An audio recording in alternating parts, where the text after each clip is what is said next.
নমস্কাৰ সকলোকে এই মুহূৰ্তত লৈ আহিছো এটা গুৰুত্বপূৰ্ণ খবৰ পুনৰ মুখ খুলিছে সত্যৰঞ্জন বৰাই লগতে আয়োজন কৰিছে সংবাদ মেল মেঘালয়ৰ এটা শিৱ মন্দিৰ বন্ধ হৈ থকাক লৈ এবাৰ মুখ খুলিছে সত্যৰঞ্জন বৰাই মেঘালয়ৰ এটা মন্দিৰ এটা শিৱ মন্দিৰ দীৰ্ঘদিন ধৰি বন্ধ হৈ আছিল আৰু সত্যৰঞ্জন বৰাই সেই শিৱ মন্দিৰটো খোলাৰ বাবে মেঘালয় চৰকাৰক সময়সীমা বান্ধি দিছিল তেওঁ অনুৰোধ কৰিছিল মেঘালয় চৰকাৰক যে সেই শিৱ মন্দিৰৰ দুৱাৰ খুল খাব লাগে যদি সেই শিৱ মন্দিৰটো খোলা নহয় তেনেহলে তেওঁ কঠোৰ হম বুলিও মন্তব্য কৰিছিল আৰু মন্দিৰটো কেতিয়া কিমান সময়ৰ পৰা কিমান সময়লৈকে খোলা থাকিব তেওঁ তাতো সেই সন্দৰ্ভত তেওঁ মন্তব্য কৰিছিল সত্যৰঞ্জন বৰাই আৰু প্ৰতিদিনে শিৱ মন্দিৰটো খোলা থাকিব বুলি তেওঁ উল্লেখ কৰিছিল আৰু তেওঁ কৈছিল যে পুৱা 9 বজাৰ পৰা বিয়লি 5 বজালৈ শিৱ মন্দিৰটো খোলা থাকিব বুলি তেওঁ ইতিমধ্যে কৈছে আৰু দৰ্শনাৰ্থীসকলৰ বাবে ভক্তসকলৰ বাবে তেওঁ দুটা চৰ্ত বান্ধি দিছিল যে ধূপ চাকি লৈ মন্দিৰত পূজা কৰিব নোৱাৰিব লগতে ফল ফুল হৰাই হফুৰা লৈ মন্দিৰৰ ভিতৰত পূজা কৰিব নোৱাৰিব কেৱল দৰ্শনাৰ্থীসকলে বা ভক্তসকলে পূজা অৰ্চনা কৰিব পাৰিব মনত ভক্তিভাৱ হলেই হল আৰু সেই তেনে ধৰণে পূজা অৰ্চনা কৰিব পাৰিব সেই মন্দিৰ ভাগত আৰু শেহতীয়াকৈ মেঘালয় চৰকাৰে এই সন্দৰ্ভত সঁহাৰি জনাইছে আৰু মেঘালয় চৰকাৰক তেওঁ ধন্যবাদ জ্ঞাপন কৰিছে আৰু এটা শিৱ মন্দিৰক লৈ এবাৰ সত্যৰঞ্জন বৰাই মুখ খুলিছে লগতে আয়োজন কৰিছে সংবাদ মেল মেঘালয়ৰ এটা শিৱ মন্দিৰ আৰু সেই শিৱ মন্দিৰটো দীৰ্ঘদিনৰ পৰা বন্ধ হৈ আছিল আৰু সেই মেঘালয়ৰ যি বন্ধ হৈ থকা শিৱ মন্দিৰটো খোলাক লৈ সত্যৰঞ্জন বৰাই মুখ খুলিছিল আৰু দীৰ্ঘদিন ধৰি মেঘালয়ৰ সেই শিৱ মন্দিৰটো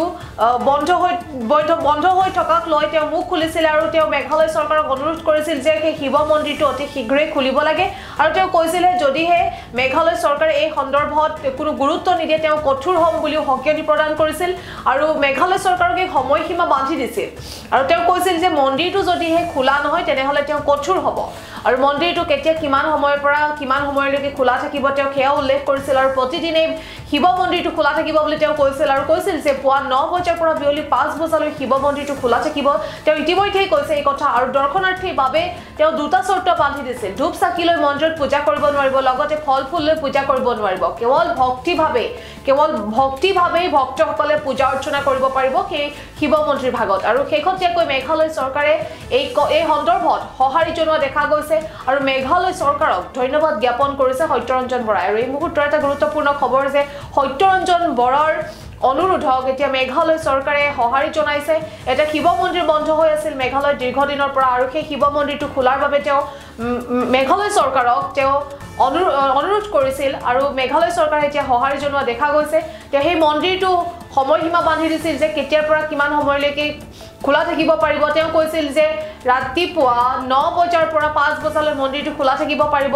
লগতে তেওঁ দৰ্শনাৰ্থীসকলৰ বাবে দুটা চৰ্ত বান্ধি দিছিল ধূপ চাকি বা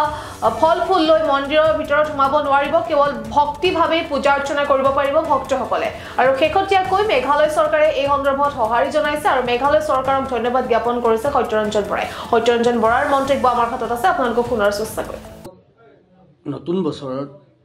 আজি তৃতীয় দিনা নতুন বছৰৰ তৃতীয় দিনটোতে এই কথা জনাবলৈ পাই আমি যথেষ্ট উৎসাহী হৈছোঁ যে ডিচেম্বৰৰ 13 তাৰিখৰ দিনা মানে 2024ৰ 13 ডিচেম্বৰৰ দিনা আমি গুৱাহাটী প্ৰেছ ক্লাবত সংবাদ মেল সম্বোধন কৰি মৌজম্বিন কেভ শিৱলিংগত যি ধৰণৰ পূজা কৰিবলৈ বন্ধ কৰা হৈছিলে মেঘালয়ত সেই বিষয়ত আমি 2024ৰ আগষ্ট মাহৰ পৰা গোটেই বিষয়টোত আমি লাগি আছিলোঁ কুটুম্ব সুৰক্ষা পৰিষদৰ তৰফৰ পৰা আৰু লগত আমাক সহযোগ কৰিছিলে মেঘালয়ৰ চেং খাচী হিমা মৌচিনৰাম তেওঁলোকৰ এটা চেং খাচী লোকেল ট্ৰাইব তেওঁলোকৰ সংগঠনে যিসকলে হিন্দু প্ৰেক্টিছ কৰি থাকে হিন্দু ৰিচুৱেল প্ৰেক্টিছ কৰে তাৰোপৰি মেঘালয়ান ইণ্ডিজিনিয়াছ ট্ৰাইবেল ফৰাম এটা আছে তেওঁলোকে আমাক সহযোগ কৰিছিলে তেনেকৈ বিভিন্নজনে আমাক সহযোগ কৰি আছিলে এই খবৰ খাতিবোৰ দিয়াৰ পৰা আৰম্ভ কৰি বিভিন্ন ক্ষেত্ৰত আৰু তাৰপিছত 13 ডিচেম্বৰৰ সংবাদ মেলখন আমি কৰাৰ পিছত আমি 10 দিনৰ সময়সীমা বান্ধি দিছিলোঁ মেঘালয় চৰকাৰক যিহেতু ইয়াৰ আগত ইতিমধ্যে মেঘালয় হাইকোৰ্টে তেওঁলোকক এই যিটো হৈছে যে তাত শিৱ পূজা কৰিবলৈ বন্ধ কৰি দিয়া হৈছিলে বুলি যিটো কথা হৈছিলে তাৰ ওপৰত প্ৰতিগৰাকী ষ্টেক হোল্ডাৰ মানে অংশগ্ৰহণকাৰীক মাতি সভা পাতি বিষয়টো সেটেল কৰিবলৈ কৈছিলে কিন্তু মেঘালয় গভৰ্ণমেণ্টে কৰা নাছিল তাৰ পৰা বিষয়টো যিহেতু সনাতন ধৰ্ম দৰ্শনৰ বিষয়টো যিহেতু ভাৰতীয় সভ্যতা সংস্কৃতিৰ, গতিকে ভাৰতীয় সংবিধানৰ আৰ্টিকল 51A এগৰাকী ভাৰতীয় নাগৰিক হিচাপে আমাক দায়িত্ব দিছে, এই বিষয়টো আমি ক'ব লাগিব। এইটো কোনো ধৰ্মীয় বা সাম্প্ৰদায়িক কথা বতৰা নহয়, ধৰ্মীয় কথা বতৰা নাছিলে, সেইকাৰণে আমি কৈছোঁ। আৰু শেহতীয়াকৈ আমাৰ কথা বতৰাৰ ওপৰত আমি তেতিয়াও কৈছিলোঁ যে যদি 10 দিনৰ ভিতৰত মেঘালয় চৰকাৰে বিশেষ কোনো পদক্ষেপ গ্ৰহণ নকৰে, তেতিয়াহ'লে আমি কঠোৰ হ'বলৈ বাধ্য হ'ম, ৰাস্তা বন্ধ কৰাৰ নিচিনা আমি পদক্ষেপ কিছুমান ল'ব লাগিব, গুৱাহাটীৰ পৰা শ্বিলঙলৈ বা অন্যান্য বিভিন্ন ঠাইত ৰাস্তাবোৰ। শেহতীয়াকৈ 23 ডিচেম্বৰৰ দিনা মেঘালয় চৰকাৰে ইষ্ট খাচী হিলছৰ DC অফিচৰ পৰা এখন নিমন্ত্ৰণী পত্ৰ আহিলে, আমাক তেওঁলোকে নিমন্ত্ৰণ জনালে, তেওঁলোকে বিভিন্ন অংশগ্ৰহণকাৰীকো নিমন্ত্ৰণ জনালে আলোচনা সভাখনৰ কাৰণে, আৰু তাৰিখটো ঠিক কৰিলে 3 জানুৱাৰীৰ দিনা, মানে আজি 11 বজাত শ্বিলঙত ইষ্ট খাচী হিলছ DC অফিচত আমাৰ মিটিং হ'ল। খুব সুন্দৰ মিটিং এখন হ'ল, গোটেই কথাখিনি আলোচনা হ'ল, আৰু তাতে এইটো নিশ্চিত হ'ল ইতিমধ্যে তাৰ পৰা যিখন মাইনোটছ মিটিঙৰ যিখন আমাৰ প্ৰস্তাৱসমূহ, সেইসমূহ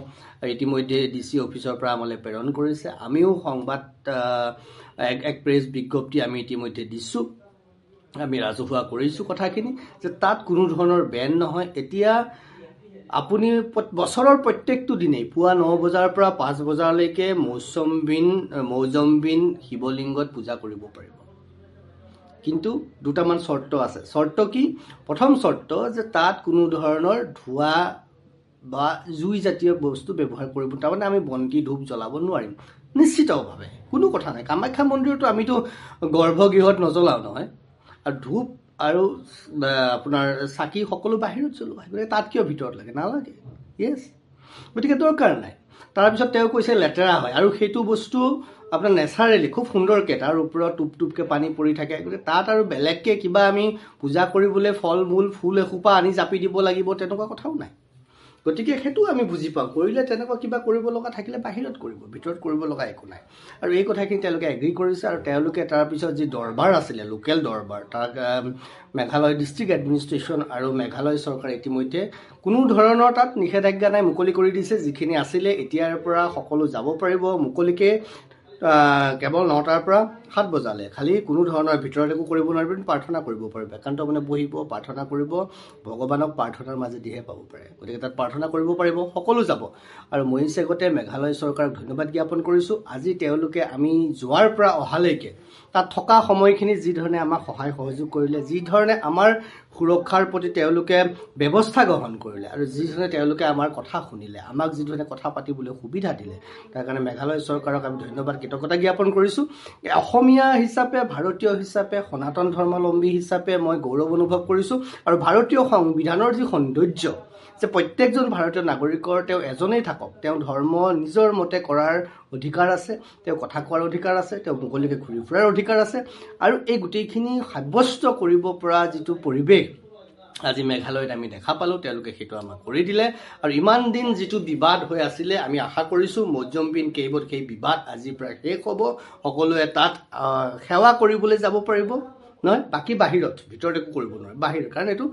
এনভাইৰনমেণ্ট প্ৰটেকশ্যনৰ কথা আছে দিয়কচোন, নেচাৰেলি মেড। আমি বুজিব লাগিব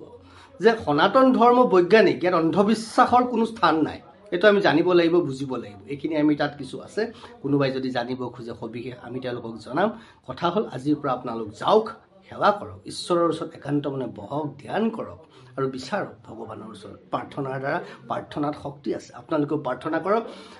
আৰু যদি ইয়াৰ পিছতো কিবা তেনেকুৱা ধৰণৰ অপ্ৰীতিকৰ ঘটনা হয়, তেতিয়াহ'লে আমিতো আছোৱেই, সুপ্ৰিম কোৰ্ট আছে, ভাৰতৰ ৰাষ্ট্ৰপতি আছে, কেন্দ্ৰীয় চৰকাৰ আছে, য'লৈকে যাব লাগে আমি যাম। কিন্তু আশা কৰিছোঁ আৰু তেনেকুৱা একো নহয়, আহি থকা দিনত সকলোৱে আমি পৰস্পৰক মৰম ভাল পোৱাৰে আমি একত্ৰিত কৰি ৰাখিব পাৰিম বুলি ভাবিছোঁ। ভালে থাকক সকলোকে নতুন বছৰ নতুন খবৰটো দিলোঁ, কেনে পালে জনাব, সকলোকে কওক হৰ হৰ মহাদেৱ।